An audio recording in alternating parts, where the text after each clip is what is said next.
মূলত আজকে এলাকাটা পরিদর্শন করবেন, পরিবারের প্রতি কী বার্তা এই ধরনের ঘটনা?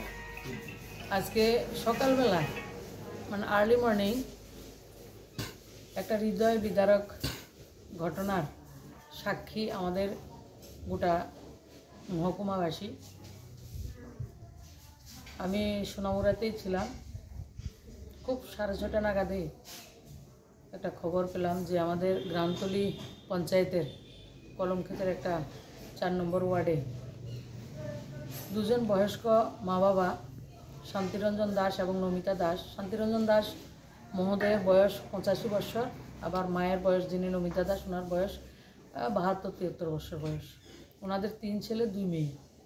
মেয়েদেরকে বিয়ে হয়েছে যথারীতি। ছেলেরা নিজেদের কর্মক্ষেত্রে, একজন টিএসআরে চাকরি করেন, দুজন ব্যবসা খাতে, বাড়িতে থাকেন না। ওনারা মা বাবারা থাকেন। দুর্ভাগ্যবশত গতকালকে রাত্রে মায়ের জবানবন্দি যেটা দেখলাম, 10-11 জন যুবক দুষ্কৃতিকারী ওনাদেরকে বেঁধে এলোপাতারি কুপিয়েছেন। অনেক স্টেপ রয়েছে ওনাদের গায়ে। ওনাদের যে স্বর্ণালঙ্কার ছিল, মায়ের গলাতে চেইন ছিল স্বর্ণের, কানেতে আমাদের বয়স্ক মায়েরা কান পাশা দেয়, যেটা আপনাদের চেইন সহ অনেক, এগুলি খুলে নিয়েছেন। আর ঘরে যে সম্পদ, অর্থ সম্পদ ছিল সব চুরি করা হয়েছে এবং তাদেরকে চিনে ফেলেছেন বলেই তাদেরকে এভাবে কোপানো হয়েছে। ভেবেছিল 2 জন মারা গেছেন, কিন্তু মা জীবিত ছিলেন। উনি এই কষ্টের মধ্যে এত বিক্ষিপ্তভাবে ওনাকে আঘাত করা হয়েছে। পাশের বাড়িতে ভোরবেলা উনি হামাগুড়ি দিয়ে আরেক বাড়িতে গেছেন, যদিও বাড়ির মানুষে দেখে পাশের বাড়ির মহিলাকে চিনতে পারেননি, রক্তাক্ত ছিলেন, পাগল বলছিলেন, কিন্তু উনি বলছেন যে আমি পাগল না, আমি পলাশের মা, আমি রবির মা, আমাকে এভাবে মারা হয়েছে, আমার স্বামী মারা গেছেন, আমাদেরকে উদ্ধার করো।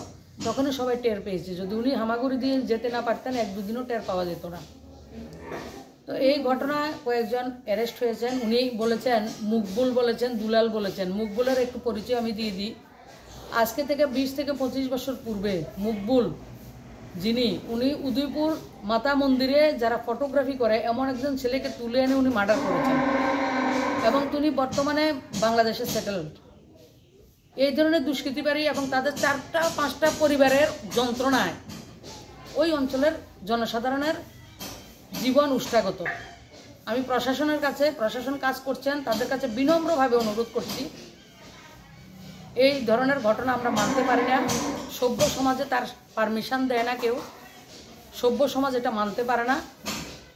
আপনারা সেগুলিকে অ্যারেস্টও শুধু করবেন না, দৃষ্টান্তমূলক শাস্তি ওদের পরিবারকেও পাওয়া দরকার। তারা ছেলেগুলি যে এই ধরনের অত্যাচার করে সমস্ত জায়গাটা সবাই জানে। এই জায়গাতে অমরপুর থেকে মানুষ আসে, যতনবাড়ি থেকে মানুষ আসে, ত্রিপুরার যে বিভিন্ন জায়গা থেকে নেশাখোর যারা ট্যাবলেট যেটা, সেটা তো হোম ডেলিভারি করে তারা, সেই জায়গায় এই ধরনের ঘটনা চলছে। আমি প্রশাসনের কাছে বিনম্রভাবে অনুরোধ, আমরা সবাই সামাজিক এবং যেমন বয়স্ক মাতা পিতা হোক আর শিশুরা হোক, তাদের উপরে যখন কষ্ট হয় তখন আমরা কেউ সহ্য করতে পারি না।